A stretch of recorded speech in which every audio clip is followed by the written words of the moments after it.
see you, they influence you, and most importantly, they feed on that energy.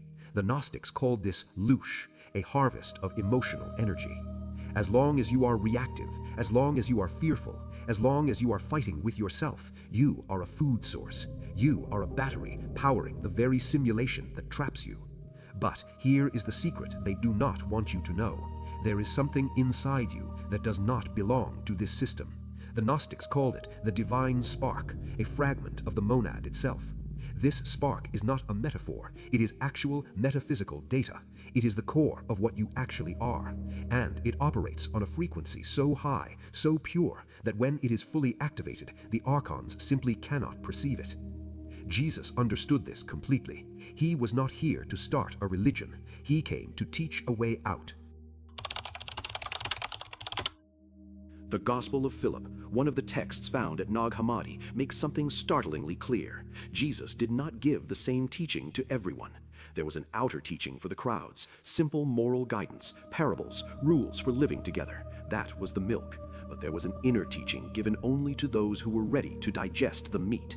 These were practical, dangerous techniques for awakening the divine spark and escaping archon detection. The inner circle understood that words are not just symbols, they are frequencies. They understood that certain sounds, when spoken with specific intention, create vibrations that interact directly with the energy field of the simulation.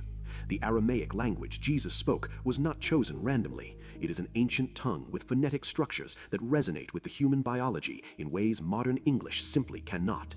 The first word targets the primary control mechanism of the archons, the mind. The word is shivak. Write it down, S-H-I-V-A-K. On the surface, in standard translation, shivak means to leave, to release, or to let go. It was the word used in legal documents for divorce or releasing a debt. But in the inner teaching, this word was weaponized. It was used as a direct command to the internal dialogue itself. You know that voice, the one that narrates your life, the one that judges you, worries about tomorrow, and regrets yesterday.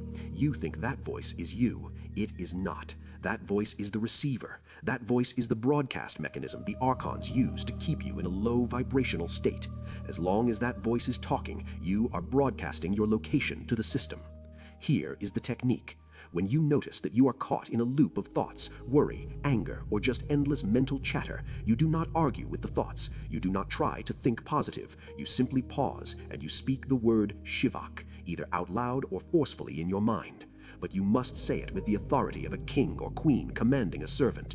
You are not asking the thoughts to leave. You are dismissing them. Shivak. When you do this correctly, you will experience something profound. For a microsecond, there is a gap, a glitch in the matrix. The noise stops. In that gap, there is total silence. In that silence, you are no longer vibrating at the frequency of the mind. You have stepped out of the signal.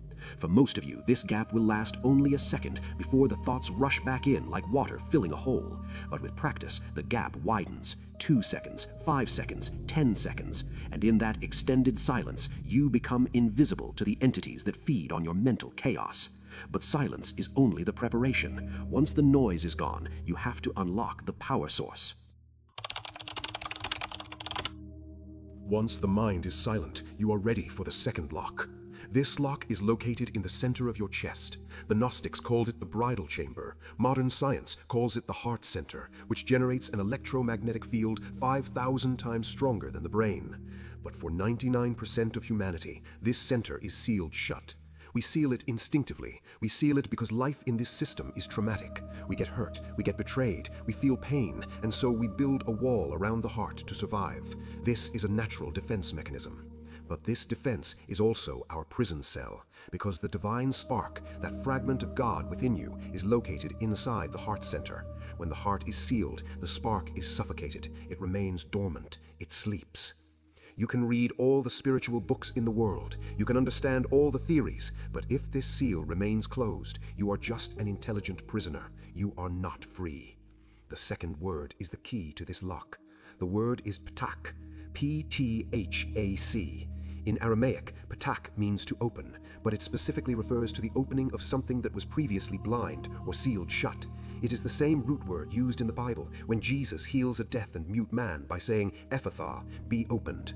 But you are not healing physical ears, you are healing the spiritual heart. Here is how you use it. After you have used Shivak to silence the mind, bring your